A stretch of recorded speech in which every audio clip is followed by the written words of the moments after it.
ekspor sumber daya alam satu pintu, ya, kita mengadakan tahap transisi dan kita harapkan nanti 1 September 2026 implementasi penuh. Kemudian proses ini semua akan membuat kita benar-benar faham benar kemana uang kita. Sebagai contoh, kelapa sawit selama ini banyak dijual dari Indonesia, resmi kontrak harganya 17.000 CPO ya, 17.000 per 17.000 rupiah ya. Iya benar, Menteri Pertanian. 15.000 per kilo.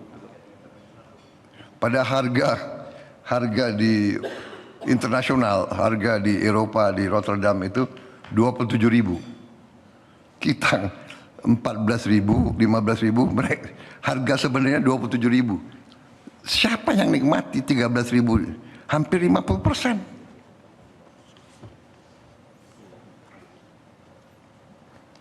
Jadi permainan seperti inilah yang menusuk hati kita, ya. Jadi perusahaan dari Indonesia dia ekspor, begitu di sini dia jual 14.000. Dalam perjalanan ke Eropa, konon kabarnya berubah-ubah lagi dealnya, kontraknya, sehingga di sana 27.000. Jadi kita hilang 50% kekayaan kita. Satu kali perjalanan kita hilang 50% kekayaan kita. Jadi kita sekarang tegakkan, dan saya terima kasih saya dapat laporan dari saudara Rozan, CEO dari Danantara, ya, bahwa baru 1 bulan 2 minggu bekerja, PT DSI beroperasi, PT DSI sudah mengelola devisa sebesar lebih 10,5 miliar dolar. Dalam 1 bulan 2 minggu, saudara-saudara. Ya. Dan ternyata dari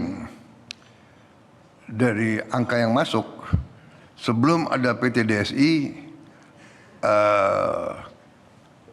gap perbedaan antara harga dijual di Indonesia dan harga dijual internasional itu kurang lebih beda minimal 30%, mendekati 40-45%. Begitu ada PT DSI, udah hampir menyatu.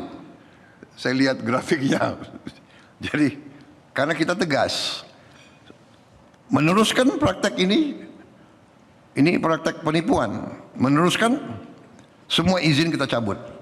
Saya tidak pandang bulu. Kita cabut semua izin mereka yang tidak mau patuh kepada hukum di Negara Kesatuan Republik Indonesia. Ya.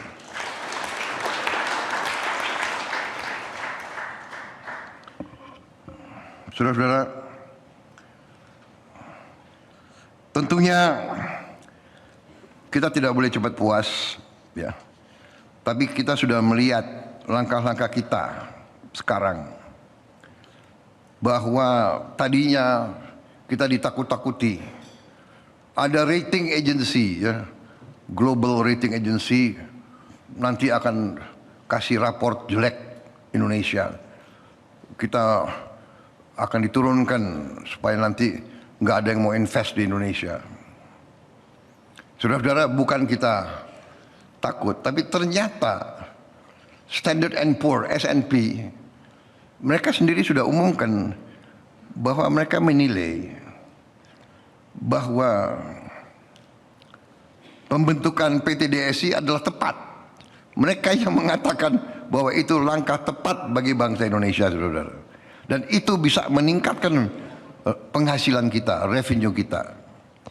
Kemudian mereka tetap tidak menurunkan outlook. Kita tetap outlook stable. Kita tetap punya rating investment grade, emerging market.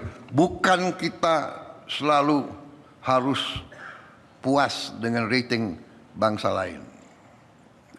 Sekali lagi saudara, percaya kepada kekuatan kita sendiri. Kita hidup di dunia global, tapi kita harus percaya kepada kekuatan kita sendiri. Kita percaya kepada fundamental kita sendiri. Ya. Apapun terjadi, kita sekarang pangan aman, energi cukup kuat, air kita berlimpah-limpah, tinggal manajemennya. Ada daerah yang kurang, jadi fundamental kita kuat. Lahan kita cukup. Kita sudah buktikan rawa kita rubah jadi sawah. Rawa yang tidak bermanfaat kita rubah jadi produktif. Saudara, kita sudah mulai dipandang. Dan kita akan buktikan. Saya yakin dan percaya kita akan jadi lumbung pangan dunia. Saya percaya itu. Saya tidak tahu di zaman siapa nanti, tapi saya percaya itu, saudara-saudara. Semua orang sudah meramalkan kok kita akan jadi negara kelima, keempat. Semua. Hanya kita sendiri kadang-kadang. Bukan rendah hati, mengarah ke rendah diri. Ya kan? Saudara-saudara,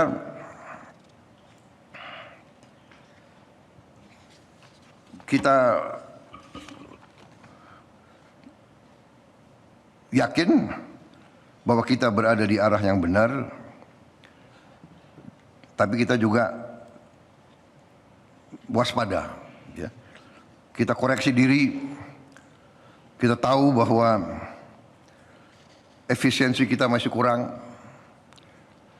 regulasi kita terlalu banyak, peraturan kita terlalu banyak. Ya, saya tegaskan di sini, kita harus sederhanakan pemerintahan.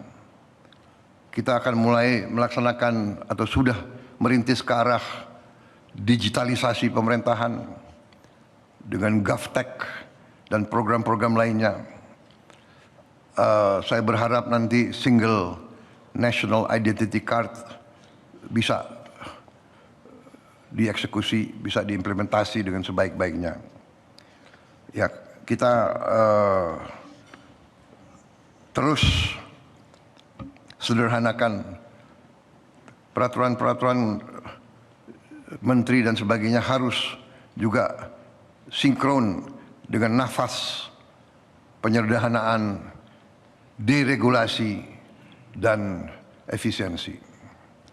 Jelajahi cara baru mendapatkan informasi. Download Metro TV Extend sekarang.